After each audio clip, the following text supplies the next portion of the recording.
Break के बाद एक बार फिर से स्वागत है आप सभी का। 2024 के इस चुनावी दंगल में चर्चा लगातार जारी है, हर एक अपडेट आप तक पहुंचा रहे हैं। लेकिन फिर से एक बार एक और बड़ी खबर सामने आ रही है। इस वक्त का बड़ा अपडेट आपको बता दें, जहां पर लगातार मतदान जारी है और पोलिंग बूथ पर लगातार लोग पहुंचे। महाराष्ट्र के डिप्टी सीएम देवेंद्र फडणवीस ने अपने वोट का प्रयोग किया है, वहीं तमिलनाडु के राज्यपाल RN रवि ने भी अपना वोट डाला है, यानी मतदान का प्रयोग किया है। मेघालय के सीएम कोनराड संगमा ने भी अपना मतदान दिया है। नागालैंड के सीएम नेफ्यू रियो ने कोहिमा में अपना मतदान किया। महाराष्ट्र के कांग्रेस अध्यक्ष नाना पटोले ने भी अपना वोट डाला है और साथ ही नागालैंड पर्यटन मंत्री तेनजिन इनमा ने भी अपने मतदान का प्रयोग किया। तो लगातार अपडेट आपको दे रहे हैं, लगातार पल पल की जानकारी आपको दे रहे हैं। सभी 102 सीटों की हर एक अपडेट आप तक पहुंचा रहे हैं।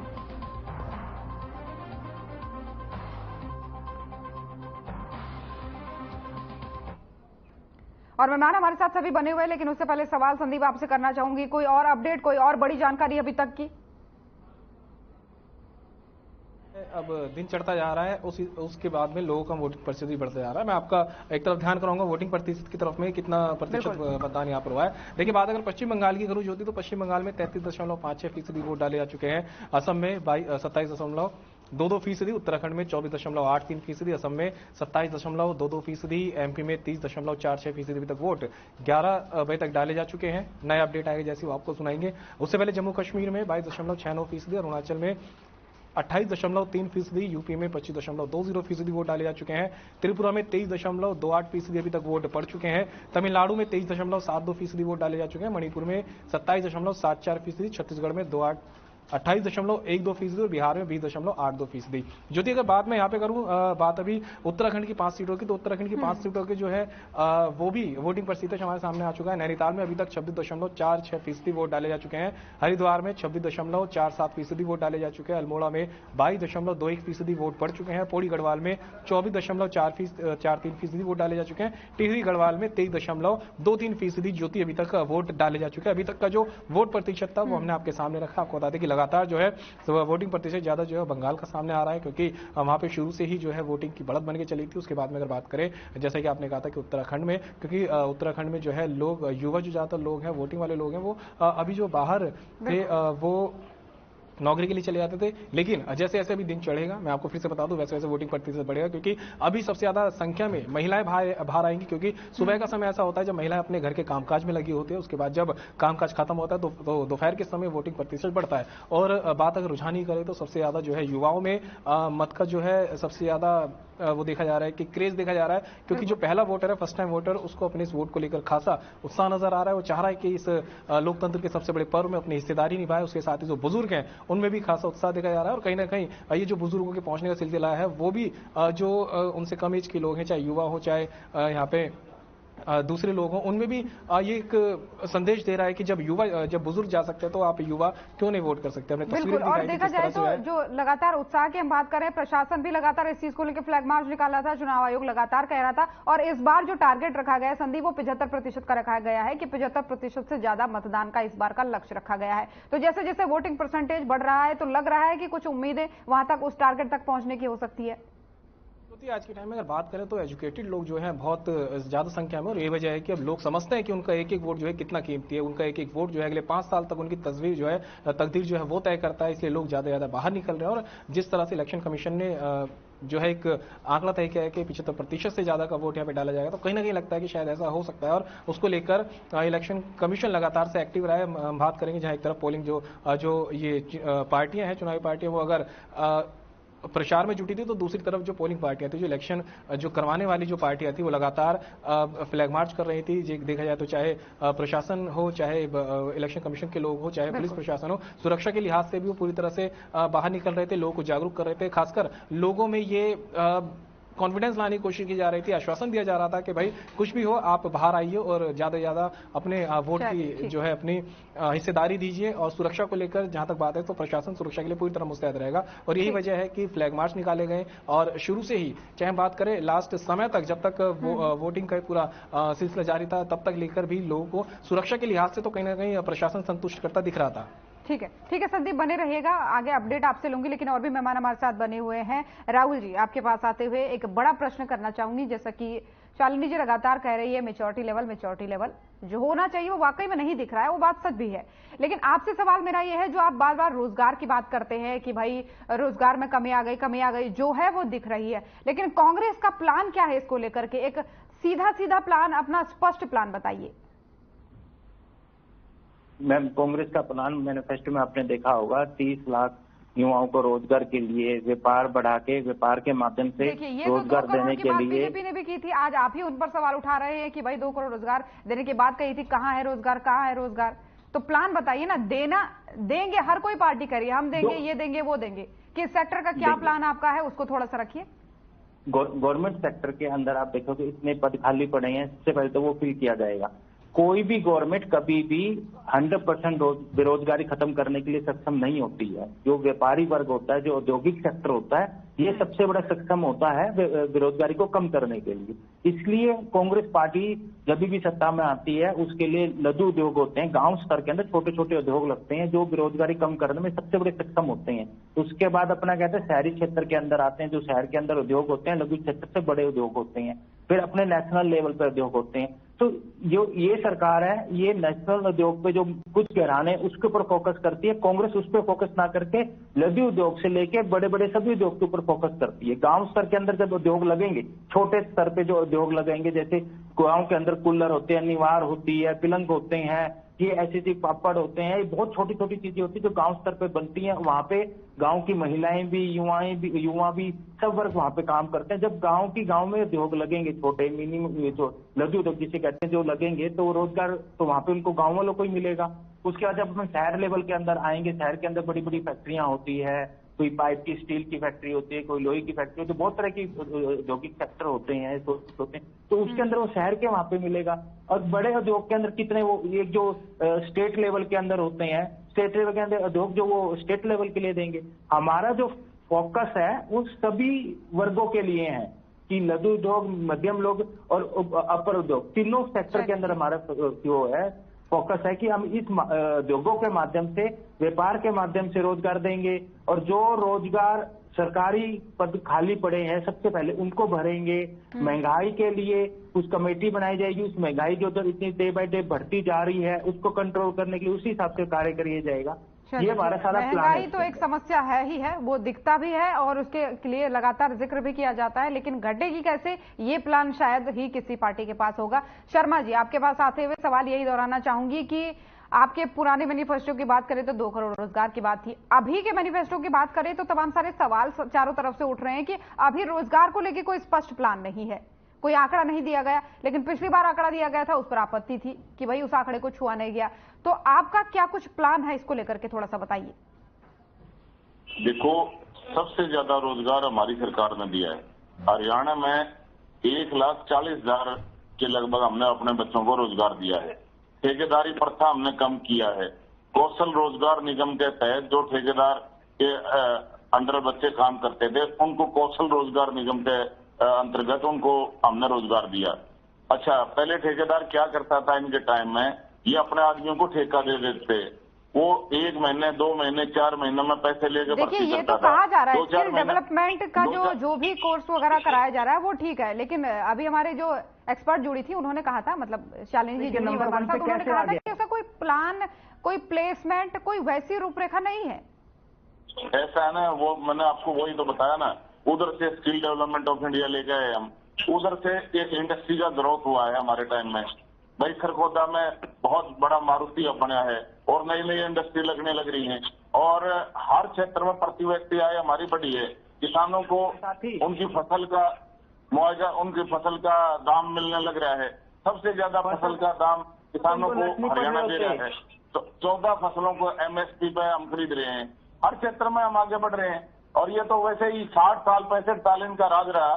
जब इनने क्यों नहीं करा, किसका रोका था, किसका हाथ पकड़ा था इनका? ये तो खाली ढकोसला है, इनका डूबता जहाज है। कांग्रेस पार्टी डूब रही है, इनको छोड़ छोड़ के लोग भाग रहे हैं, इनके अंदर भागम भाग लग रही है।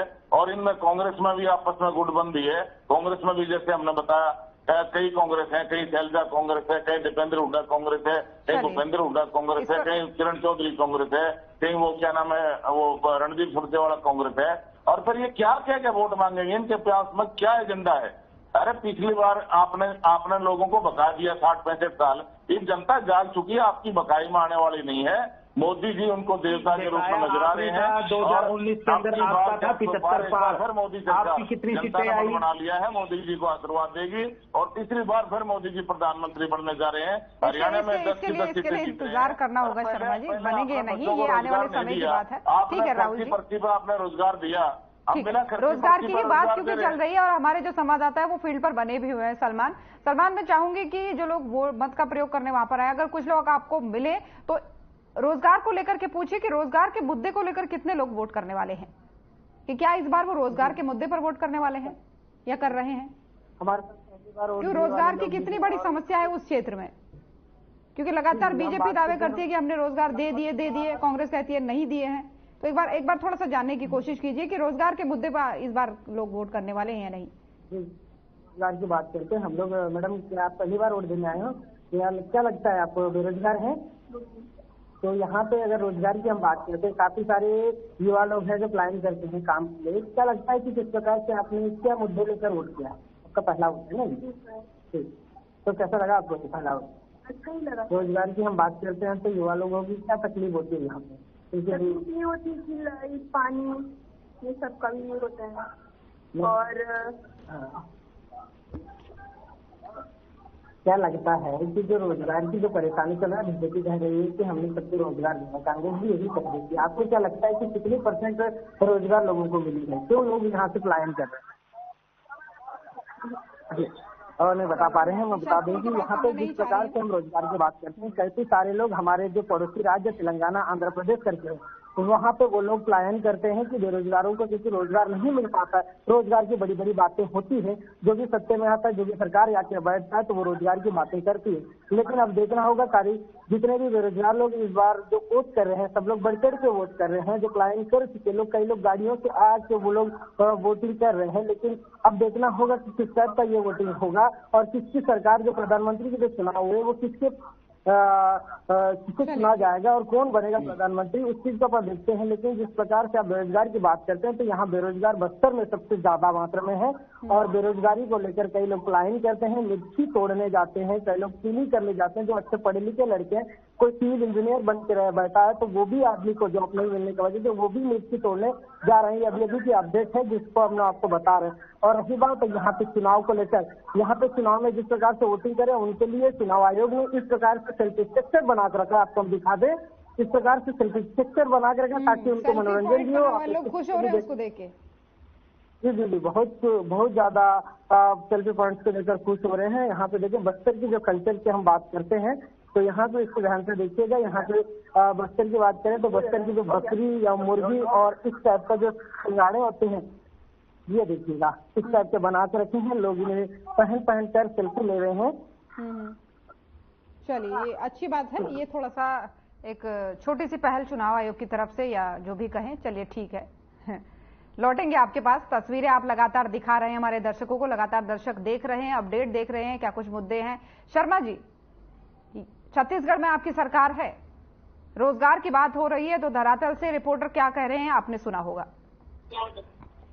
देखो, मैंने आपको बताया ना, हमारी सरकार ने रोजगार के अवसर बढ़ाए हैं, इंडस्ट्री का ग्रोथ हुआ, प्रति व्यक्ति आय बढ़ी है और प्राइवेट सेक्टर में भी बहुत आगे बढ़े हैं हम। हमारे तो आपने कहा, रिपोर्टर क्या कह रहे हैं वो आपने सुना ही नहीं। लेकिन राहुल जी, अगर आप कुछ भी बोलिएगा तो इससे पहले ये भी ध्यान रखिएगा, इससे पहले कांग्रेस की सरकार थी वहां पर। ये आपने क्या करा है? जो है जनता को राहुल जी, इससे पहले आपकी ही सरकार थी। मैम, हमारी सरकार के अंदर 10 साल हमारी हरियाणा के अंदर सरकार थी। गांव स्तर पे जाके आप क्या कर सकते हो? तब क्यों रिपोर्टर ये कहते हैं कि पलायन हो रहा है? पढ़ाई भी अगर यहाँ कर रहे हैं तो बाहर जा रहे हैं। राहुल जी, पलायन की बात कभी नहीं आई है जब हमारी हरियाणा में सरकार थी। आप वापस छत्तीसगढ़ की बात कर रही हूँ राहुल जी, छत्तीसगढ़ की बात सुनी आपने अभी। बिना खर्च की पर्ची पर नौकरी लग रहा है अपने आप में। आप कौन सी आप ये बातों में मत आओ कि पर्ची वाली बात। रोजगार तो आपने दिए नहीं। आप MSP की बात कर रहे थे अभी, MSP पे आपने उठान किया होगा तो आप हरियाणा की साल भर नहीं हुआ अभी छत्तीसगढ़ में बीजेपी की सरकार बनी हुई, इससे पहले कांग्रेस की सरकार थी। आप कोई भी हरियाणा की मंडी में जाके देख लो आज। चलिए, बहस ऐसी वाली बहस नहीं। मुद्दों पर बात हो, अच्छी चीजों पर बात हो, अच्छी चर्चाएं हो, मतदान का दिन आज है, जो वाजिब मुद्दे हैं उन पर बात हो, ये ज्यादा सही रहेगा। इस तरीके की बहस में कोई देखेगा भी नहीं। अच्छी बात है अगर हम करेंगे, मुद्दों पर बात करेंगे, चर्चा करेंगे, तो शायद लोग जुड़ेंगे, लोग देखेंगे, आपको भी सुनेंगे, आपका पक्ष भी सुनेंगे। लेकिन इस तरीके की चीखम चिल्ली में जो देखने भी वाले होंगे वो चैनल बदल के चले जाएंगे। तो इसलिए थोड़ा सा गंभीर चर्चा यहाँ पर चल रही है। देख ले, उसकी आंख फोड़ दी जाएगी। शर्मा जी, शर्मा जी, आपके टाइम में था कि कमजोर प्रधानमंत्री थे, तो उनको कोई पूछता नहीं था, वो विदेश में जाते थे, कोई पूछता भी नहीं था। लेकिन इसको लेके सुनिए शर्मा जी, अगर आप ये बात कह ही रहे हैं तो एक बड़ी बात मैं भी कह दूं। अभी शालिनी जी कह रही थी कि जो छवि 2014 में थी मोदी जी की, वो 2024 आते आते कहीं ना कहीं परिवर्तित हो गई है, यानी थोड़ा सा धूमिल हो गई है, थोड़ा फर्क उसमें पड़ गया है। ऐसे शालिनी जी ने संस्कार की बात भी कही थी कि भाई वो किसी आदमी का निजी जीवन है, वो कुछ भी खाए कुछ भी पिए। मैं इनकी बात से सहमत हूँ, अच्छी बात है, लेकिन इसका मतलब ये नहीं है वो दूसरों की भावना को ठेस पहुंचाए। अब सावन के महीने में आप वहां पे जाके लालू के घर में जाके मीट बनाने की ट्रेनिंग लोगे और फिर उसको सार्वजनिक तौर पर वीडियो वायरल करोगे, ये कौन सा तरीका? ये संस्कार हो? अच्छा होता हुआ हनुमान चालीसा पढ़ते ही और उसका वीडियो वायरल करते। सावन का महीना एक पवित्र महीना होता है, क्या दिखाने के लिए राजनीति कर रहे हैं? आप किसी धर्म विशेष के अनुयायियों को कुछ करने के लिए कर रहे थे? आप बहुसंख्यक समाज को ठेस पहुंचा रहे थे। आप क्या ये संदेश देना चाह रहे थे जनता के सामने? अच्छे संस्कार होने चाहिए, मेच्योरिटी होनी चाहिए, बिल्कुल सही बात है, मेच्योरिटी भी होनी चाहिए। शिवलालू का लड़का है, ये पवित्र माह, हिंदुओं का सबसे पवित्र माह नवरात्र होता है। नवरात्र फिर आप वही बात करने लगते हो। चले ठीक है, चले ठीक है, असली मुद्दे पर बात करते हैं। ये मीट मांस पर बात करने का कोई मतलब नहीं है। अभी असली मुद्दे पर बात करते हैं शर्मा जी। शालिनी जी के पास में जा रही हूँ। शालिनी जी, रोजगार को लेकर चर्चा हुई, ग्राउंड से भी हमारे पास रिपोर्ट आई, ग्राउंड में युवाओं ने क्या कहा। हालांकि बात करने को खास कोई तैयार नहीं है, लेकिन हमारे संवाददाता जुड़े हुए हैं, लगातार वो ग्राउंड पर रहते हैं और पल पल की अपडेट हमको देते हैं, तो बहुत अच्छे तरीके से, बेहतर तरीके से ग्राउंड की समस्याओं को जानते हैं। दूसरी तरफ दोनों नेता बैठे हुए हैं। इससे पहले छत्तीसगढ़ में जो है कांग्रेस की सरकार थी, फिर बीजेपी की सरकार आई। रोजगार को लेकर के एक जो सही पॉइंट या फिर एक मजबूत पॉइंट जो है शायद ही कोई रख पाया होगा, तो आप इस पर क्या कहेंगे? देखिए ज्योति जी, अभी हाल ही में कुछ दिन पहले लोक नीति की एक रिपोर्ट आई है, जिसमें सर्वे में बहुत क्लियरली सामने आया है कि 62% लोग हिंदुस्तान के रोजगार के, बेरोजगारी के मुद्दे को लेकर परेशान हैं। 62%। और 55% बढ़ती हुई करप्शन को लेकर परेशान है। ये दो मुद्दे हैं जो जीवंत मुद्दे हैं, जो रोजमर्रा की जिंदगी से जुड़े मुद्दे हैं। और अगर आप बार बार आके रिफ्लेक्ट करना चाहें तो इससे कोई फर्क पड़ने वाला नहीं, क्योंकि अल्टीमेटली आपका जो वोटर है, जब वो खा पाएगा, जब उसके बच्चों की जिंदगी सुरक्षित होगी, उनका भविष्य सुरक्षित होगा, उसका खुद का भविष्य सुरक्षित होगा, तभी वो वोट देने की आपको सोचेगा। सीधी सी बात है। देखिए, 2 लेवल पे जब मैं बात कर रही थी, जो पिछली बार आपके बीच में आप दूसरी सर्वे दिखाने लगी, तो राजनीति 2 लेवल पे चलती है, इलेक्टोरल डेमोक्रेसी खासकर से। एक होता है गवर्नेंस और दूसरा होता है इलेक्शन। तो गवर्नेंस यानी आप किस तरीके से राज चला पाए हैं, वो सरकार के हाथ में होता है।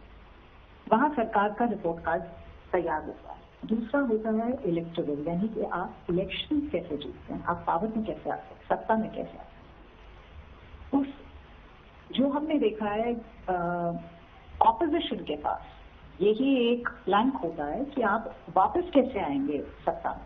तो वो प्रोपेगेंडा का यूज करती है और इमेज बिल्डिंग को यूज करती है। आजकल ब्रांड बिल्डिंग, देखिए राजनीति जो पहले होती थी और आजकल की राजनीति में बहुत फर्क है। आजकल की राजनीति में बहुत ज्यादा टेक्नोलॉजिकल एडवांसमेंट आ चुका है, तो डेटा एक बहुत बड़ी चीज बन गया है राजनीति में। तो बहुत ब्रांडिंग, डेटा, मार्केटिंग एजेंसी सब यूज होती हैं। तो बहुत जिस तरीके से एडवर्टाइजमेंट्स होते हैं, ठीक उसी तरीके से राजनीति चलती है आजकल की।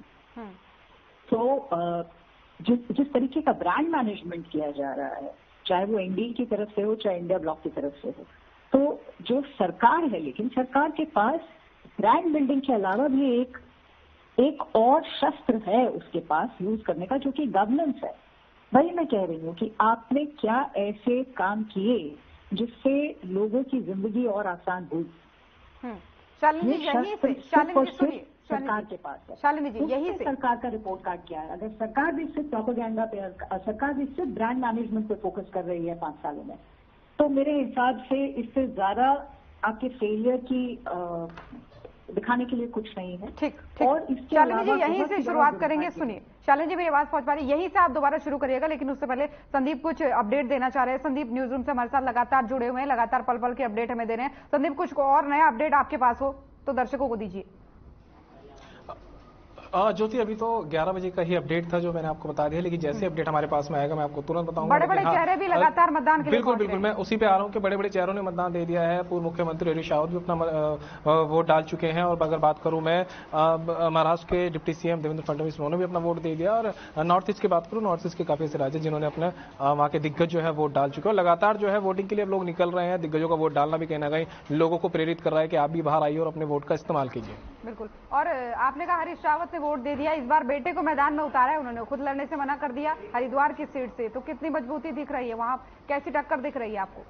ज्योति, टक्कर तो देखिए वहां बहुत ज्यादा होने वाली, क्योंकि सीधा मुकाबला पूर्व मुख्यमंत्री त्रिवेंद्र सिंह रावत से उनका है। और देखा जाए तो त्रिवेंद्र सिंह रावत को भी आप कमजोर नहीं समझ सकते। लगातार चुनाव प्रचार तेजी से करते आ रहे हैं और जो लोगों का हुजूम देखते थे वो भी देखने लायक होता था। खुद मुख्यमंत्री पुष्कर सिंह धामी वहां पर उन्होंने चुनाव प्रचार में पहुंचे हुए थे। और कहा जाए तो जिस तरह से 400 पार का दावा बीजेपी लगातार कर रही है, उसमें उत्तराखंड की सभी 5 सीटें मैं कहूंगा बहुत अहम होने वाली है, क्योंकि 5 सीटें पिछली बार, और चाहे बात करें 2014 की, 2019 की, दोनों बार ही वो बीजेपी के पाले में रही थी। और हालांकि इस बार जो ये सेंचुरी है, माफ कीजिए, जो इसकी हैट्रिक है जो लगाने वाली है, उसकी हैट्रिक को तोड़ने के लिए कांग्रेस भी पुरजोर कोशिश में लगी हुई है। यही वजह कि दिग्गज जो है कांग्रेस की तरफ से भी मैदान में है और पूर्व मुख्यमंत्री हरीश रावत के बेटे खुद यहां से उनके अगेंस्ट में उतरे हुए हैं। बिल्कुल, वो पहली बार सांसदी का मेरे ख्याल से चुनाव लड़ रहे हैं वीरेंद्र सिंह। में भी काफी पकड़ रखते हैं और युवा चेहरा भी रह चुके हैं, कांग्रेस की तरफ से युवा नेता भी रह चुके हैं। और एक अहम जिम्मेदारी उन्होंने युवाओं की मोर्चों को लेकर संभाली हुई है। ऐसे में ये कहा जा सकता है कि युवा कितना प्रभावित होते हैं वो देखने वाली बात हुई, क्योंकि युवाओं की बात करें तो उत्तराखंड में युवा चेहरे भी कम नहीं है। और अब वो युवा चेहरा एक युवा नेता की तरफ खींचता है या फिर जो है एक सीनियर लीडरशिप की तरफ जाता है, वो देखने वाली बात होगी। बिल्कुल। और इसमें सबसे बड़ी बात ये हो जाती है, जिसको भी वो चुनने वाले हैं वो युवाओं के लिए कितना काम करेगा, क्योंकि युवाओं की काफी बड़ी बड़ी समस्याएं, रोजगार की समस्या है, पलायन की समस्या है, और अलग अलग जो क्षेत्र में अपॉर्चुनिटीज होती हैं उसकी समस्या, उस मुद्दे को कौन सॉल्व करेगा, कौन उसके लिए बात करेगा, कौन इस मुद्दे को संसद तक उनके लेके जाएगा, ये बड़ा सवाल बनता है वहां पर। बिल्कुल ज्योति, ये सबसे बड़ा सवाल है, क्योंकि हमने देखा कि लगातार पहाड़ी क्षेत्रों की बात करें तो वहां से युवा सिर्फ इसीलिए पलायन करते हैं क्योंकि रोजगार एक सबसे बड़ा मुद्दा होता है। और वो ऐसी सिटीज में जाना चाहते हैं जहां उनको रोजगार के अवसर मिल सके। लेकिन हम ये नहीं भूलेंगे कि किस तरह से जो है विकास वहां पे हो रहा है। आए दिन जो है आप देखेंगे कि नए आयाम जो विकास के खुलते जा रहे हैं, तो उधर रोजगार भी धीरे धीरे अपने जो है पैर मजबूत कर रहा है। तो ऐसे में देखने वाली बात ये होगी कि युवाओं को जो रोजगार मिलता है, और ऐसा नहीं है कि युवा लगातार पलायन करते आ रहे हैं, कुछ ऐसे युवा भी हैं जो अब वापिस उत्तराखंड की तरफ रुख कर रहे हैं, फिर चाहे वो वहां पे जो रोजगार जो संभावित जो अवसर है उनको तलाशने की कोशिश कर रहे हैं, या फिर अब वो ये जाने लगे कि जो भाई उनका जो गृह क्षेत्र है वहां जुड़कर वो लोग और मजबूती से काम कर सकते हैं। तो ये भी खासकर देखने वाली बात होगी, क्योंकि ऐसा नहीं है कि सरकार ने वहां पे कुछ नहीं किया, सरकार ने वहां पे काफी कुछ काम किया, जिसको लेकर युवा जो है अपने वोट के लिए घर से बाहर निकल रहे हैं। ठीक है संदीप, बने रहिएगा आप, आगे जानकारी आपसे लेते रहेंगे, लेकिन बाकी मेहमान भी हमारे साथ बने हुए। शालिनी जी, आपकी बात को मैंने बीच में रोका था, वहीं से आप शुरू कीजिए। देखिए, तो मैं ये कह रही थी कि ब्रांडिंग, पॉलिटिकल पार्टीज आजकल एडवर्टाइजमेंट पे बहुत पैसा खर्च करती हैं, बल्कि डिस्प्रपोर्शनेट अमाउंट खर्च करती हैं। तो सारे टाइम अगर आपकी सिर्फ एडवर्टाइजमेंट चल रहा है तो ऐसा तो नहीं है कि आपको गवर्नेंस का अपना रिकॉर्ड कभी देना नहीं पड़ेगा, खास करके जब आप सरकार में, तो आपकी मौलिक और नैतिक दोनों जिम्मेदारी बनती है। तो ये इलेक्शन जो होगा, इसीलिए लास्ट मोमेंट पे अगर आप देखेंगे तो सब जगह जाके जितना इनॉग्रेशन के ऊपर इनकी एडवर्टाइजिंग फोकस्ड रही है, जितना ब्रांड मैनेजमेंट पे रही है कि ये डेवलपमेंट हम कर रहे हैं या ये डेवलपमेंट हमने किया, तो ये सब लेकिन एक ब्रांड मैनेजमेंट का इनिशिएटिव है। अगर आप देखें तो इस वक्त हिंदुस्तान ह्यूमन डेवलपमेंट इंडेक्स में HDI में नेपाल और बांग्लादेश के भी पीछे होते हैं, ये लेटेस्ट रिपोर्ट्स हैं। तो अगर आप इकोनॉमिक संपन्नता नहीं दे पाएंगे तो आप देश का विकास कैसे करेंगे? आप कितने दिन लोगों को गुमराह कर देंगे? देखिए, कार्ल मार्क्स ने कहा था कि धर्म जो है वो लोगों की अफीम होता है। बहुत अच्छी बात है, अफीम सुंघाइए, और लेकिन जब भूख से पेट कुलबुलाएगा तब आपको रोटी ही चाहिए होगी। बिल्कुल। और अनफॉर्चुनेटली इस वक्त जो हालात हैं देश के, वो बहुत अच्छे नहीं हैं रोजगारी के मामले में। आप चाहे नेशनलिज्म का पाठ पढ़ा दीजिए, आप कहें ठीक है, बिल्कुल मान रहे हैं, कोई आपका उससे क्रेडिट नहीं ले रहा कि अगर आप कह रहे हैं हमने नेशनलिज्म के लिए किया, हमने राष्ट्रवाद के लिए किया, हमने विदेश में हमारा डंका बज रहा है, हमारी फॉरेन पॉलिसी मैनेजमेंट बहुत अच्छी की है, इसमें कोई दो राय नहीं है, इसमें जयशंकर जी ने बहुत अच्छा काम किया है। लेकिन जहां तक इकोनॉमिक्स की बात है, जहां तक महंगाई की बात है, आप काबू करने में बिल्कुल असफल रहे हैं। जहां तक रोजगार देने की बात रही है, जहां तक इकोनॉमिक जोन डेवलप करने की बात रही है, आप असफल रहे। तो आप इसका क्या जवाब देंगे जनता को? ठीक है, शर्मा जी हमारे साथ बने हुए हैं। शर्मा जी, ये बड़ा मुद्दा है ही, जैसे कि शालिनी जी ने बहुत डीपली उसको समझाया। रिपोर्ट कार्ड क्या देंगे?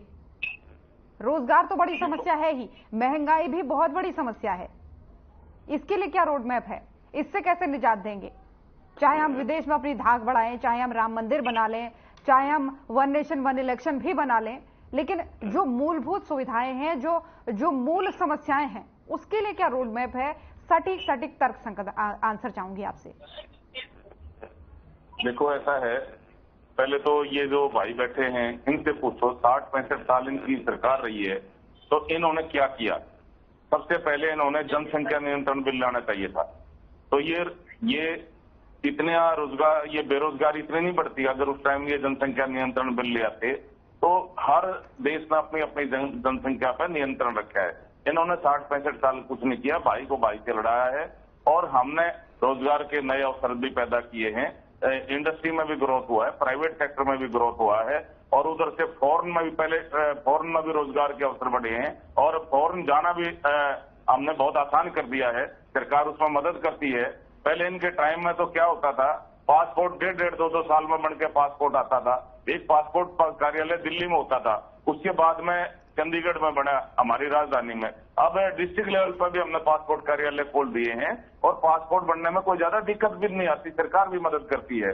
इनके टाइम में तो पुलिस वेरिफिकेशन 2-2 साल में होती थी। और दूसरा, प्राइवेट सेक्टर में आप देखो ना कितनी ग्रोथ हुई है। किसान है हमारा, किसान भी साधन संपन्न हो गया है, और मोदी जी ने किसान निधि के तहत प्रधानमंत्री किसान निधि, उसमें 6,000 रुपए किसानों को खाद बीज के देते हैं। ये भी अपना आप में एक उदाहरण की बात है। इनका फसलों का भाव बढ़ा है, और आज किसान का कोई भी किसी की हिम्मत नहीं, 1 इंच भी जमीन विदाउट किसान की परमिशन के 1 इंच भी जमीन अधिकृत। लेकिन विपक्ष जो लगातार आरोप लगा रहे हैं कि भाई आपके नेताओं को क्षेत्र में नहीं आने दिया जा रहा है, रैलियां नहीं करने दी जा रही है, उन आरोपों पर क्या कहेंगे फिर? अगर किसानों के ऐसा है, किसान तो हमारे को आशीर्वाद दे रहे हैं। हम खुद किसान है, हमारा मुख्यमंत्री जी किसान का लड़का, फौजी का लड़का है, वो खुद किसान है। किसान तो आशीर्वाद दे रहे हैं हमारे को। जो किसानों का हमने किया है, आज तक किसी सरकार ने किया ही नहीं। 6,000 रुपये मैंने बताया खाद बीज के प्रधानमंत्री दे दे, फसलों का भाव बहुत बढ़िया मिल रहा है, किसानों की जमीन कोई अधिकृत नहीं कर सकता। मुख्यमंत्री जी लट लेकर किसानों के साथ खड़ा है। पहले क्या होता था, कांग्रेस के टाइम में सेक्शन 4C का नोटिस थमा देते थे, सस्ते भाव में किसान की जमीन खरीद देते थे, महंगे भाव में बिल्डर को बेच देते थे। वाली बात है कि उन्होंने, अरे आप क्या कर रहे हैं वो बताइए ना। उन्होंने जो किया सो किया, 2 रुपए के चेक वो गए, साइड गए, आप गए। शायद उन्होंने नहीं किया होगा, इसीलिए जनता ने नकार दिया। अब आप आए हैं, आप क्या कर रहे हैं, आपका रोड मैप क्या है, ये महत्वपूर्ण है शर्मा जी। ऐसा मैं तो कहता हूं ना, मैंने आपको बताया ना भाई, जहां भी हमारे मुख्यमंत्री जी जाते हैं, भाई युवा शक्ति है, किसान है, मजदूर है, छत्तीस बरादरी उनको आशीर्वाद देने के लिए जनसलाभ उमड़ जाता है। अब मैं भी जुलाने हल्के से संबंध रखता हूं। मैं मोहनलाल बड़ौली जी हमारे क्षेत्र के MP बनने जा रहे हैं जनता के आशीर्वाद से। मैं उनके साथ गया, किसानों ने बहुत बढ़िया स्वागत किया उनका, मजदूरों ने किया, किसानों ने किया। मैं भी ग्रामीण अंचल का रहने वाला हूँ। ठीक, ये स्वागत होता रहेगा। शालिनी जी कुछ कह रही है, ये तो झूठ बोल रहे हैं, विरोध हो रहा है, कोई विरोध नहीं हो रहा है। हम खुद किसान के बालक हैं, किसान हमारे, हम किसानों के हमारे बीच में कोई है कौन है? ठीक। हम खुद किसान हैं। ठीक है, वो उसको तो कह सकते हो हमारे, ठीक है, हम इस बात को नकार नहीं रहे, लेकिन जो धरातल पर है वो धरातल पर किसान है। के लड़के फौजी के छोरे और खुद किसान है। अब फौजी आपने कहा है तो मैं एक और मुद्दा यहाँ पर लेके आऊंगी, उस पर भी लंबी चर्चा करेंगे, लेकिन शालिनी जी का रिएक्शन पहले ले लेते हैं। शालिनी जी कुछ कहना चाह रही हैं? ज्योति जी, मैं भी हरियाणा की बेटी हूँ।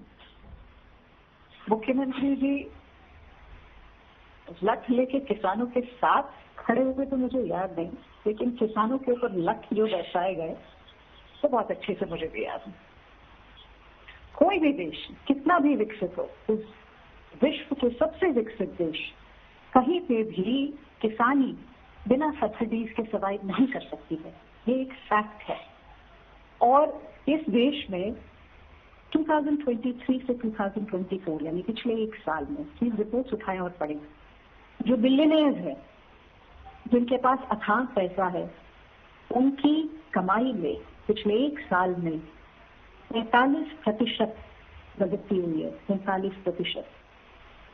और एक आम आदमी की जो कमर है वो महंगाई से कितनी टूटी है, जरा वो देखिए। मैं पूंजीपतियों के खिलाफ नहीं हूँ। पूंजीपति या पूंजीवाद एक तरीके से इंडस्ट्रियलिस्ट बहुत जरूरी है देश के लिए, लेकिन अगर सारा पैसा या सब फायदा सिर्फ उनको जा रहा है और नुकसान दूसरों को हो रहा है, तो सरकार कुछ तो है जो गलत कर रही है। बिल्कुल, चलिए ठीक है, शर्मा जी का इससे जवाब लूंगी, लेकिन उससे पहले सलमान हमारे साथ लगातार ग्राउंड से बने हुए। सलमान, एक बार फिर से तस्वीरें भी दिखाइए, अपडेट भी दीजिए। जी, आपको बता दूं कि अपडेट अभी यहाँ पे 35% हो चुका है। यहाँ के अगर बस्तर की हम बात करें तो लगातार जिस तरीके से गर्मी बढ़ रहा है, आप देख रहे होंगे कि लोग भीड़ बढ़ रहा है। अभी थोड़ी देर पहले थोड़ी बहुत तूफान टाइप का हवा चली थी, जिसमें टेंट भी सामने उखड़े हुए नजर आ रहे होंगे, क्योंकि यहाँ पे देख रहे हैं कि किस प्रकार से लोग लगे हुए हैं। क्योंकि जैसे मतदान की वोट हो जाते हैं तो उन लोग आते हैं, जहाँ पे सेल्फी पॉइंट बने हुए हैं, यहाँ पे लगातार लोग सेल्फी ले रहे हैं। और ज्यादातर सुरक्षा की बात करें तो आपको चारों तरफ सुरक्षा बल के लोग खड़े हुए नजर आ रहे हैं। जिस तरीके से आप गेट की तरफ एक बार नजर लगाएंगे, वहाँ पे भी देखिएगा कि लोगों का आना धीरे धीरे बढ़ता ही जा रहा है, क्योंकि गर्मी को देखते हुए जितने भी बुजुर्ग और महिलाएं थे उनको, जो बुजुर्ग और महिलाएं थे उनको भी लाया गया था, और जो बुजुर्ग थे उनको भी लाया गया था। लगातार हम इस चीज को दिखाते रह रहे हैं, क्योंकि यहाँ पे खाने का भी थोड़ा बहुत व्यवस्था कर दी गई है और पानी की सारी व्यवस्था की गई है, सुरक्षा बलों की व्यवस्था करिए। आप देख रहे होंगे किस प्रकार से लोग अंदर में जो ड्यूटी में लगे हुए हैं उनके लिए खाना भी तक अंदर ही ले जाया जा रहा है।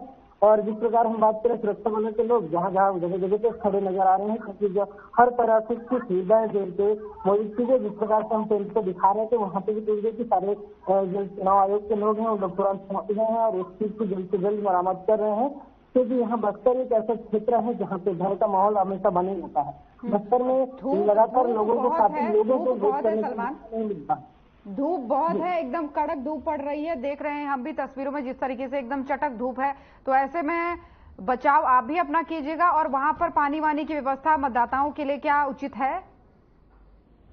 जी जी जी, यहाँ पे आप इस तरीके से बस्तर में देसी चीज के नाम से भी जाना जाता है, वो मटका होता है जो यहाँ से हम लोग बनाते हैं। आपको इसके गौर से दिखा दूं, यहाँ पे इसका पानी इतनी शुद्ध रहती है और इतनी गहरी और मीठी रहती है, क्योंकि इससे जो पानी है फ्रिज से भी ज्यादा ठंडा होता है। क्योंकि यहाँ से इस पानी को हमेशा यही लोग बस्तर के लोग ज्यादातर इस मटकी का पानी को यूज करते हैं। वही मटका जगह जगह पे लगाया गया है और ठंडा पानी के लिए। धूप तो बहुत ज्यादा तेज होते जा रही है और उसको देखते हुए जल्द से जल्द लोग भी आ रहे हैं ताकि अपने घरों से निकलते, क्योंकि काफी सारे दूर भी लोग रहते हैं जिसको आने में थोड़ी तकलीफ हो जा रही है। लेकिन यहाँ पे हम बुजुर्गों की बात करें, उनके लिए रोड की व्यवस्था करके रखे हैं, जहाँ से उन लोग को उठा ला रहे हैं। व्हील चेयर में भी बैठा के भी चल नहीं पाते, उनको ले जाके कॉलों में मतदान करवाया जा रहा है। और मतदान की बात करते हैं तो लगातार यहाँ मतदान की जो प्रतिशत हो रही है अभी 35.7% हो चुका है। और यहाँ बस्तर के हर एक क्षेत्र में अभी लगातार चुनाव चालू है। और जिस प्रकार से हम मतदान की बात करें तो लगातार सलमान वहां पर बात करें, अगर बीजेपी प्रत्याशी महेश कश्यप हैं और कवासी लखमा कांग्रेस के प्रत्याशी हैं, तो कितना मुकाबला वहां पर देखा जा रहा है? इस बार बात करते हैं महेश कश्यप जी हैं जो संसद के चुनाव के लिए पहली बार वो खड़े हुए हैं। और लेकिन वहाँ पे अगर भाजपा की अगर बात करते हैं वो रामलला मंदिर को जिस तरीके से स्थापना किया मोदी जी की जो गारंटी चल रहा है उसमें उनकी एक लहर चल रही है। लगातार उन लोग मोदी जी को समर्थन दे रहे हैं। जिस प्रकार से प्रधानमंत्री की चुनाव हो रही है उसमें मोदी जी को चुनेंगे ऐसे काफी सारे लोग हैं। जिसके फिर उसकी अपोजिट पार्टी अगर हम कांग्रेस की बात करते हैं उसमें कवासी लखमा खड़े हैं जिसमें 7 बार विधायक बन चुके हैं। लेकिन वो एक पुराना चेहरा दिग्गज नेताओं में से एक माने जाते हैं। लेकिन आप लोगों ने देखा होगा कुछ ही दिन पहले जिस प्रकार से उनकी जो बीजेपी को लेकर अलग तरीके की जो बात थी निकली थी और जिस प्रकार से वो गोली में कह रहे थे कि कवासी लखमा जीतेगा और नरेंद्र मोदी मरेगा, तो गोली में क्या टिप्पणी की थी उस टिप्पणी को लेकर भी काफी सारे बस्तर के लोग नाराज नजर आ रहे हैं। जिस प्रकार से अगर पढ़े लिखे की बात करें तो वो लोगों का यह भी कहना है कि यहाँ की जो बस्तर की सबसे ज्यादा समस्या होती है कि समस्या को कैसे वो यहाँ से ले जाकर सदन में बैठ के दिल्ली में इन बातों को पहुंचाएगा, क्या मूलभूत सुविधाएं पहुंचाएगा। ऐसे भी कई पढ़े लिखे जो बेरोजगार युवा लोग हैं उनका भी यह कहना है कि इस प्रकार से एक कांग्रेस पार्टी में और भी काफी सारे दिग्गज मिलता है तो जिनको इन्हीं के चुने हुए विधानसभा होता है तो बात समझ में आता है। लेकिन ये लोकसभा है यहाँ पे पूरी बस्तर की जिम्मेदारी उनको पर सौंपी जाता है। ऐसा वो लोगों का भी कहना है। काफी सारे लोग कांग्रेस का भी समर्थन कर रहे हैं। और लेकिन जिस तरीके से बीजेपी की अगर हम बात करते हैं तो सबसे बड़ी लहर है उसमें से एक चेहरा सामने निकल के आया है जिसका नाम प्रकाश गोटा है। निर्दलीय प्रत्याशी है वो भी काफी जोरों से प्रचार में लगे हुए थे। आप लोगों को मैं वीडियो में दिखा दे रहा था कि वो इसी प्रकार से काम कर रहे हैं। वो MBBS एक डॉक्टर है।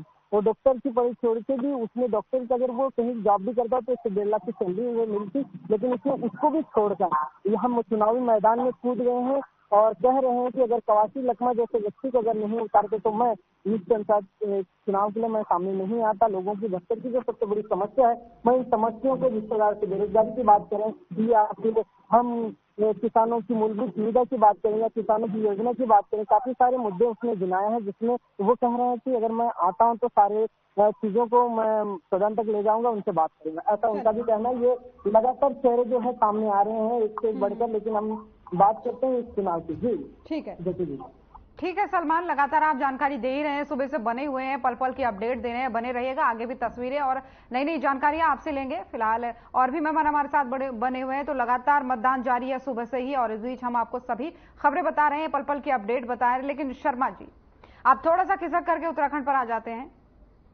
किसानों की बात की शालिनी जी ने कि उन्हीं किसानों पर लठ बरसाते हुए भी हमने देखा। बीजेपी कहती है कि हम किसान हितैषी हैं और किसान सबसे ज्यादा हमारे ही पक्ष में है। अब ये तो खैर धरातल पर अब किसानों का वोट ही बताएगा कि कितना वो पक्ष में है कितना वो नहीं है, क्योंकि पूरे देश की यहाँ पर बात हो रही है। आप थोड़ा सा उत्तराखंड पे आ जाते हैं। शर्मा जी, आपकी आवाज नहीं आ रही है, सवाल एक बार मेरा सुनिए जी। ऐसा है, जिन 5 राज्यों में चुनाव हुए थे तो किसानों ने मजदूरों ने मोदी जी को आशीर्वाद दिया था और मोदी जी की गारंटी के ऊपर मोहर लगाई थी जो सुनामी का रूप ले चुकी है। किसान हमारे भाई हमारे साथ समय बाद कुछ ही महीने बाकी है, हरियाणा में भी होना है तो वहां पर भी स्पष्ट हो जाएगा। फिलहाल सवाल मेरा आपको लेकर के ये है कि उत्तराखंड की सभी सीटें हॉट हैं, सभी जगह से मुकाबले कड़े हैं। आप बीजेपी जाती है, कहती है मोदी के नाम पे मोदी जी का चेहरा दिखाते हैं आप लोग और वोट मांगते हैं, और दूसरी तरफ कांग्रेस कहती है। कांग्रेस के मुद्दे में आपको बता देती हूँ, अभी वो प्रवक्ता हमारे साथ है नहीं, लेकिन कांग्रेस के मुद्दे में आपको बता रही हूँ। अंकिता भंडारी का मुद्दा उन्होंने पकड़ा, अग्निवीर का मुद्दा उन्होंने पकड़ा, क्योंकि एक बड़ी तादाद जो है युवाओं की वो फौज में भर्ती होना चाहती है और आज भी हर दूसरे घर हर तीसरे घर में हम देखते हैं कि युवा फौजी बनना चाहता है। तो अग्निवीर को लेकर के उन्होंने कहा है कि हम सत्ता में आएंगे तो सबसे पहले अग्निवीर योजना को ही निरस्त करेंगे, जो पहले चलती थी व्यवस्था उसी को लागू करेंगे। अंकिता भंडारी हो गया, अग्निवीर हो गया, पलायन हो गया, रोजगार हो गया। तो ये दो। और नंबर 1 जोशीमठ का मुद्दा लेकर के भी वो आ रहे हैं, जिस तरीके से लोग बेघर होते हुए बीते दिनों दिखे। तो क्या लगता है वो मुद्दे हावी पड़ने वाले हैं इस बार बीजेपी पे, क्योंकि 3 सीटों पर जो टक्कर है वो कड़ी है। देखो मैं आपको बता दूं, उत्तराखंड देवभूमि है और यहाँ का जो किसान है मजदूर है वो बहुत मेहनती है और ये बात भी सही है, ज्यादातर यहाँ के बच्चे सेना में भर्ती होते हैं। अग्निवीर बहुत अच्छी योजना है और सबसे पहले उत्तराखंड वालों ने इस चीज का समर्थन किया था और मैं ये कह सकता हूँ कि 10 की 10 सीटें, सॉरी 5 सीटें। शर्मा जी, आपने विरोध की तस्वीरें नहीं देखी। 5 की 5 सीटें उत्तराखंड में भाजपा जीतेगी और तीसरी बार भी इतिहास बनाएगी। और उत्तराखंड में ये भी एक बहुत बड़ी घटना हुई थी कि पहाड़ के नीचे उत्तरकाशी में हमारे 40 मजदूर फंस गए थे, तो यही नरेंद्र मोदी जी हैं, यही हमारे मुख्यमंत्री जी पुष्कर सिंह धामी जी हैं। वो पुष्कर सिंह धामी जी वहीं बैठे रहे जब तक वो मजदूर नहीं निकले हैं। विदेशी टेक्नीशियन भी बुलाए, हमारे टेक्नीशियन भी थे, और 40 के 40 मजदूरों को बचाने का काम अगर किसी ने किया है तो भाजपा सरकार ने किया है, हमारे देश के प्रधानमंत्री जी ने किया है। मैं उनको बधाई देता हूँ इस बात के लिए। और उत्तराखंड में तो आपको पता ही है पहले क्या होता था, एक बार तो कांग्रेस की सरकार होती थी, एक बार भाजपा की होती थी, एक बार कांग्रेस की, एक बार भाजपा की। उत्तराखंड की जनता ने पहली बार ऐसा किया है कि भाजपा ही भाजपा है, हर जगह भाजपा है उत्तराखंड में। आप कहीं भी जाके देख लो, क्योंकि वो देवभूमि है, उत्तराखंड का बहुत मेहनती आदमी है, वो सारा समझदार है, तपोभूमि है। तो ये अगर पहले इसमें कांग्रेस के टाइम में था, हरिद्वार को कोई पूछता नहीं था। ये तो इन्होंने जानबूझ के हमारे तीर्थ स्थलों का विकास नहीं किया। माननीय प्रधानमंत्री नरेंद्र मोदी जी ने हमारे तीर्थ स्थलों का बहुत विकास किया है। हरिद्वार आप जाके एक बार देखिए, आपका मतलब दिल खुश हो जाएगा, भोले की नगरी में जाके देखिए। और हमारी धार्मिक आस्था भी है उत्तराखंड में, तो हर जगह उधर आप देखिए। शर्मा जी, हम वहीं से हैं, इसीलिए आपको हालात बता रहे हैं कि वहाँ पे समस्या क्या है। नहीं, वहाँ पे कोई भी समस्या नहीं है। उत्तराखंड के मुख्यमंत्री युवा चेहरा हैं, बहुत अच्छा काम कर रहे हैं, और देश तुल्य जनता जनार्दन का आशीर्वाद उनके साथ है। और डबल इंजन की सरकार हमारी बहुत अच्छा काम कर रही है। वहाँ पे मोदी जी की नीतियां हैं, भाजपा की नीतियां हैं, वहाँ पे मुख्यमंत्री उनका क्या नाम है फॉलोअप कर रहे हैं, उनका जन जन तक पहुंचाने का काम कर रहे हैं। और मैं दावे के साथ कह सकता हूँ, देश तुल्य जनता जनार्दन के आशीर्वाद हमारे साथ है। 5 की 5 सीटें उत्तराखंड में हम जीतेंगे, और एक बार फिर तीसरी बार मोदी सरकार बनेगी वहाँ पे। चलिए ठीक है, आगे आपसे मोदी जी में डालेंगे। जवाब लगभग आपका सभी का एक ही जैसा होता है, लेकिन शालिनी जी, क्योंकि उत्तराखंड को लेकर के मैंने सवाल पूछा था शर्मा जी से, तो वहां पर वो सीट उत्तराखंड राज्य इसलिए भी अहम हो जाता है। पिछले 2 बारी से 2014 की बात करें, 2019 की बात करें, क्लीन स्वीप एक तरीके से बीजेपी लेती हुई आ रही है। लेकिन अब अगर बात करें, मुद्दे बड़े हैं। अंकिता भंडारी बहुत बड़ा मुद्दा है जिसको कांग्रेस ने पकड़ रखा है, जोशीमठ बड़ा मुद्दा है, अग्निवीर बड़ा मुद्दा है, उसके अलावा रोजगार और पलायन तो ये है ही है। लेकिन ये 3 मुद्दे जो इस बार बड़े हैं, तो कैसी आप रूपरेखा या कैसी वहां की रणनीति आप देख पाते हैं? क्या आपको लगता है वहां को देकर के, क्योंकि कांग्रेस के ये मुद्दे हैं और बीजेपी का जो है कि विकास कर रहे हैं और मोदी जी का चेहरा है, तो एक तुलनात्मक विश्लेषण आपसे चाहूंगी।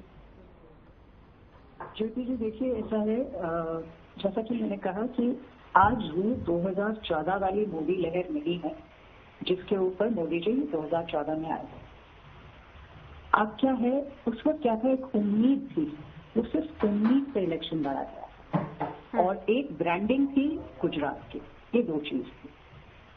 धरातल पे सच्चाई क्या थी ये किसी को नहीं पता। अब 10 साल का एक ट्रैक रिकॉर्ड है जिसमें सरकार की सफलताएं विफलताएं दोनों लोग आंकेंगे, उसके बेसिस पे वोट दिए जाएंगे। चाहे भाजपा वाले कुछ भी कहें, अभी भी अगर वो ये कहते हैं कि सिर्फ मोदी जी ने, मोदी जी भगवान नहीं है, मोदी जी इंसान है, एक लीडर है, और इस देश के प्रधानमंत्री हैं। उस पद के कारण बहुत सम्मानीय है। उनका अपनी पब्लिक लाइफ में जो भी अचीवमेंट्स हैं वो सम्मानीय है, लेकिन वो इस देश के प्रधानमंत्री हैं, तो वो प्रधानमंत्री के तौर पे देश के नागरिकों की तरफ कुछ करने के लिए कर्तव्य बाध्य हैं। पहली चीज। दूसरी चीज ये कि अगर भाजपा सिर्फ मोदी जी के चेहरे पे जैसे चुनाव लड़ना चाह रही है, कह रही है कि डर के हम जीत जाएंगे, और अगर इतना आत्मविश्वास होता तो ये इलेक्शन भाजपा अलायंस के तौर पर नहीं लड़ रही। अगर आप देखें, इस वक्त ये लोकसभा इलेक्शन जो हैं ये एक्चुअली 2 कोalition पार्टीज के बीच में। बीजेपी की सक्सेस ये है कि बीजेपी जहां पे भी इलेक्शन लड़ रही है कोalition के साथ, वो काफी उसमें इतनी दिक्कतें नहीं है। लेकिन इंडिया अलायंस जो है उसमें 12 सीट ऐसी हैं 102 में से, जिसमें अलायंस के मेंबर्स खुद ही आपस में एक दूसरे के साथ कम्पीट कर रहे हैं और लड़ाई कर रहे हैं। तो जहां तक यूनिटी की बात करें तो डेफिनेटली इस वक्त ही भाजपा में और भाजपा के अलाइज में ज्यादा दिखती है। और उत्तराखंड की जहां तक आप बात कर रही हैं, जो 3 मुद्दे बता रही हैं, देखिए सारे राजनीतिक में आके अगर आपको कह रहे हैं कि अग्निवीर बहुत अच्छी स्कीम है, एक सवाल पूछना चाहूंगी, लोगों को ये पूछना चाहिए कि क्या आप अपने बच्चे को भेजेंगे अग्निवीर स्कीम के तहत फौज में? बिल्कुल बड़ा सवाल है। कोई माँ बाप जब कोई भी यूथ, कोई भी युवा अपने जीवन के 4 साल किसी भी सर्विस में देगा, उसके बाद उसे ना पेंशन है, ना उसे एम्प्लॉयमेंट की गारंटी है। जब वो बाहर निकल के आएगा तो वो अपने 4 साल को यूजफुल मानेगा या यूजलेस पाएगा? ये एक बहुत बड़ा सवाल है। गारंटी कोई नहीं है। आप उस इंसान के 4 साल ले रहे हैं, बदले में आप उसे क्या दे रहे हैं? ये हर माँ बाप पूछेगा। जोशीमठ का जहां तक सवाल है, बहुत बड़ा मुद्दा है जोशीमठ का। देखिए, एनवायरमेंटल क्लियरेंसेज, एनवायरमेंट एक ऐसा इतना बड़ा मुद्दा है कि अब हम उसे डिनाई नहीं कर सकते। जैसे मैं कह रही हूँ हीट वेव, ये माना जा रहा है इतनी बड़ी हीट वेव इस महीने में, अप्रैल में अभी तक नहीं देखी गई। पेड़ गदागद कटे जा रहे हैं, एनवायरमेंटल रेगुलेशंस का वायलेशन हो रहा है। और मैं ये नहीं कह रही कि ये सिर्फ बीजेपी के राज में हो रहा है। ये जोशीमठ का जो हाल है, ये जो भी प्रोजेक्ट्स हैं, ये ऐसा नहीं है कि सिर्फ भाजपा के टाइम में। ये सालों साल जो हम लोगों ने एनवायरमेंट को निग्लेक्ट किया है, ये उसके नतीजे में। हसदेव के जंगलों में बीते दिनों काफी पेड़ काटे गए थे। हसदेव का मुद्दा भी बहुत चर्चा में आया था, तो ये भी एक बड़ा कारण बनता है।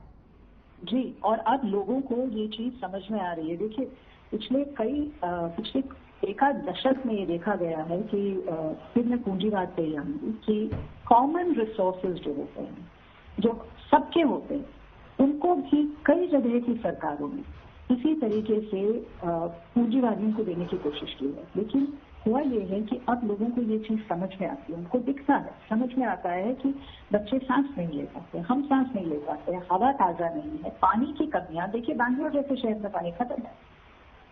तो क्यों खत्म है? ये बैड प्लानिंग है, ये करप्शन है। तो इन चीजों के खिलाफ, जो मैंने कहा कि 55% करीब इस वक्त जो है लोक नीति की सर्वे में आया है कि लोग करप्शन से परेशान हैं, कि ये सब जानते हैं कि करप्शन किया आपने, अगर आप रूलिंग पार्टी में चले गए तो उसके बाद आपके करप्शन के मुद्दे को दबा दिया जाता है। यानी इतना आसान हो गया है आपके लिए कुछ भी करना, कुछ गलत करना, और उसके बाद आपके ऊपर कोई अकाउंटेबिलिटी नहीं। तो ये मुद्दे डेफिनेटली है। कांग्रेस इसको किस तरीके से कैपिटलाइज कर सकती है? देखिए, कांग्रेस में जो मुझे लगता है हर जगह लोकल मुद्दों के ऊपर भी लड़ाई हो रही है। अगर आप देखें इस वक्त वो 2014 वाले हालात नहीं है, तो बीजेपी भी इस चीज को बहुत हल्के से तो नहीं ले रही है, बिल्कुल, तो ये चीज समझ में। लेकिन कांग्रेस क्या एक यूथ लीडरशिप, कांग्रेस का एक वैक्यूम रहा है, एक नई लीडरशिप, एक यूथ लीडरशिप तैयार कर पाई है?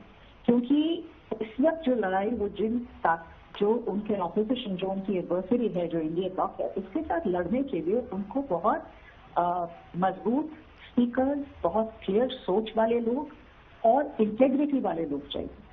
अगर वो ऑल्टरनेटिव ये नहीं प्रेजेंट कर पाएंगे तो मुझे लगता है कि लड़ाई बहुत आसान नहीं बनेगी। बिल्कुल ठीक है शालिनी जी, क्योंकि लोग थक चुके हैं। बहुत लोग कहते हैं हम नोटा ही प्रेस करके आए। बिल्कुल ठीक है शालिनी जी, समय की थोड़ा सा कमी करने के बाद भी न्याय करने के लिए ठीक है, समय की थोड़ा सा कमी है और भी लोग हमारे साथ बने हुए। शर्मा जी आपके पास आऊंगी, लेकिन उसके बाद सलमान आखिरी तस्वीरें एक बार दिखा दीजिए, रिएक्शन भी एक बार लोगों से ले लीजिए। अग्निवीर की क्योंकि बात हो रही थी, तो वहां पर अग्निवीर को लेकर के लोग क्या सोचते हैं, ये आपसे जानना चाहूंगी। क्या अग्निवीर वहां पर मुद्दा है?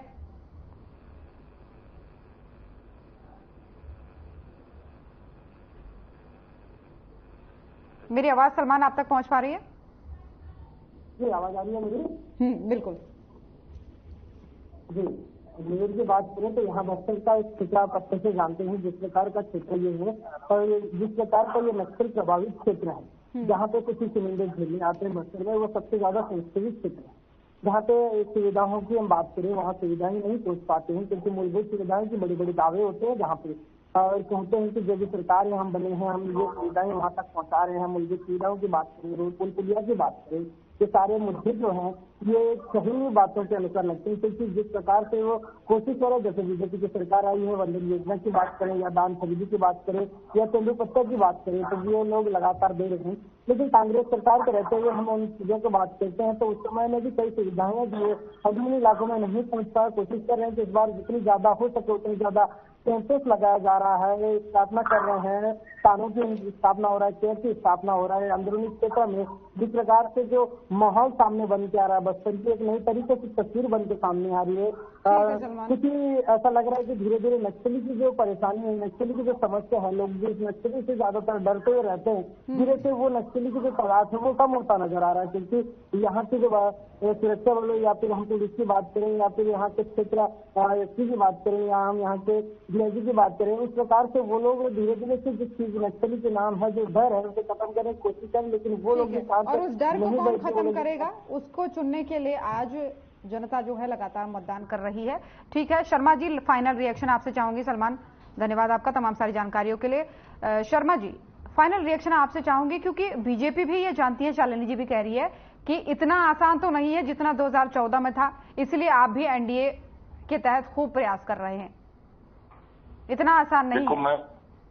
देखो मैं बताऊं, हमने काम किया, काम के आधार पर हम जनता जनार्दन के सामने जा रहे हैं और डबल इंजन की सरकार ने बहुत अच्छा काम किया है और अब की बार तो और आसान हो गया, 10 की 10 सीटें जीतेंगे। और उधर से मैं समझता हूं कि इतना अच्छा कार्य, जैसे मैंने आपको पहले ही बताया था, भाई कांग्रेस के टाइम में क्या होता था, खर्ची पर्ची चलती थी, हमारे टाइम में फिर आप कांग्रेस पे आ जाते हैं घूम फिर के। अच्छा, दूसरा क्या है, अभी हाल ही में मैं आपको एक उदाहरण देता हूँ। हाल ही में जिन राज्यों में चुनाव हुए थे, वहां की जनता जनार्दन ने मोदी जी की गारंटी के ऊपर मोहर लगाई थी और सुनामी का रूप धारण कर लिया है। अब की बार 400 पार, एक बार फिर मोदी सरकार। आप कहीं पर भी जाइए, जनता जनार्दन ये नारे लगा रही है। अब पता नहीं किसने कह दिया था नाराज है। जनता तो हमारे से बहुत खुश है। अगर नाराज होती, ये किसान हमारे से नाराज होते तो हमारे को वोट क्यों देते, आप बताइए। और किसानों ने बहुत अच्छी तरक्की करी है, मजदूरों ने तरक्की करी है, हमारा देश बहुत आगे बढ़ रहा है, आर्थिक दृष्टि से भी, रक्षा के क्षेत्र में भी हम आत्मनिर्भर हो गए हैं, हर क्षेत्र में हम आगे बढ़ रहे हैं। हरियाणा में भी डबल इंजन की सरकार बहुत अच्छा काम करी है। आप मुख्यमंत्री देखिए ना, जहाँ पे मुख्यमंत्री का कार्यक्रम होता है, मैं आपको इन्वाइट करता हूँ, आप आइए देखिए, वो जनता जनार्दन कितना आशीर्वाद देने के लिए, जनसलाभ बढ़ रहे हैं, उनको आशीर्वाद देने के लिए युवा शक्ति में बड़ा। चलिए ठीक है, चाहे कुछ भी कहे शर्मा जी, अंततः जो पूरा फैसला है वो जनता के हाथ में ही है। तो फिलहाल बहुत बहुत धन्यवाद आप सभी का, शालिनी जी आपका, शर्मा जी आपका और सलमान आपका हमारे साथ जुड़ने के लिए। तो पहले चरण का मतदान जारी है सुबह से ही और मत प्रतिशत लगातार जो है बढ़ रहा है। लोग पोलिंग बूथ पर पहुंच रहे हैं और अपने मत का प्रयोग कर रहे हैं। तो यहां पर रुकेंगे एक छोटे से ब्रेक के लिए। दिन भर महाकवरेज जारी है, कहीं मत जाइएगा।